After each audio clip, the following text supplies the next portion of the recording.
Los clásicos verdes. Quienes amamos los libros, y más aún los libros viejos, nos alegramos cada vez que encontramos en un baratillo alguno de aquellos preciosos clásicos verdes que editó don José Vasconcelos cuando fue secretario de Educación en tiempos de Obregón. Le ayudó en la tarea mi ilustre y extraño paisano Julio Torri. Esos libros son joyas de bibliófilo y se atesoran con afán de avaro. Aben sua fata libelli. Los libros tienen su destino. La frase es de Terenciano Mauro. La puso en su copioso libro De Literis Syllabis et Metris, capítulo 1, verso 286. Tienen su destino, sí, los libros, pero también tienen su nacimiento. El origen de esos famosos y queridos clásicos verdes es muy interesante.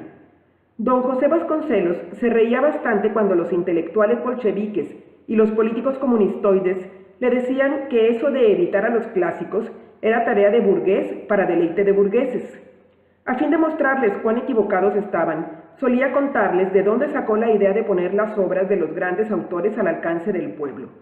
Poco antes de hacerse cargo de la Secretaría de Educación Pública, el inquieto Vasconcelos, que todo lo quería leer, leyó El Capital de Marx. No sé de nadie que haya leído completa esa fatigosísima obra.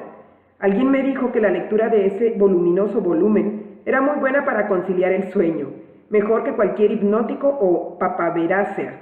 En efecto, leí media página y me dormí como un bendito, aunque no cuadré la palabra con la obra, pero me acometieron tremendas pesadillas. Los pocos amigos de Vasconcelos que intentaron leer El Capital lo dejaron en las primeras páginas, y aún a esas les entendieron menos que si hubiesen estado escritas en finés antiguo o chino mandarín. Don Pepe, en cambio, gran conocedor de Hegel, entendió perfectamente las enredadas tesis del marxista Marx que le hayan aprovechado. A mí el único Marx que me gusta es Groucho. Escribió Vasconcelos acerca de ese libro. En realidad, El Capital no tiene nada de oscuro y sí mucho de retrasado. Se funda en dos filosofías caducas, la de Hegel y la de Comte. Tomarlo como nuevo era imposible si se quería tener en cuenta el ABC de la cultura general de la época, y menos con la tendencia de crear una sociedad marxista. Esa pesadilla hay que obsequiarla a los que, por ignorantes, no ven otra cosa y andan desesperados, o a los pícaros que de ella se sirven para lucrar.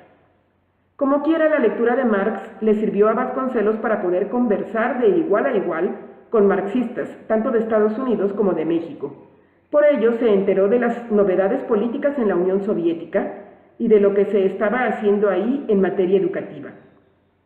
Algo le llamó profundamente la atención. Los comunistas soviéticos sentían un gran respeto por la cultura clásica. El saber de la antigüedad no los consideraban adorno vacuo para uso de burgueses. Pensaban que el conocimiento de las grandes obras del pensamiento universal era elemento esencial para conformar la nueva sociedad proletaria.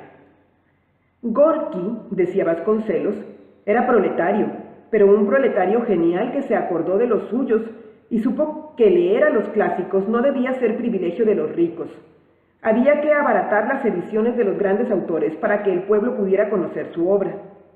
Añadía el gran oaxaqueño: humildemente confieso de dónde tomé la idea para mis ediciones, que constituyen lo que más me enorgullece y satisface de todo lo que hice en educación, y vaya que hice muchas cosas importantes. Me criticaron esas obras muchos revolucionarios callistas, que es lo mismo que decir reaccionarios huertistas. Portes Gil, Ortiz Rubio, Almazán. Calificaron de aristocrática mi medida para editar a precios populares los mejores libros de la humanidad.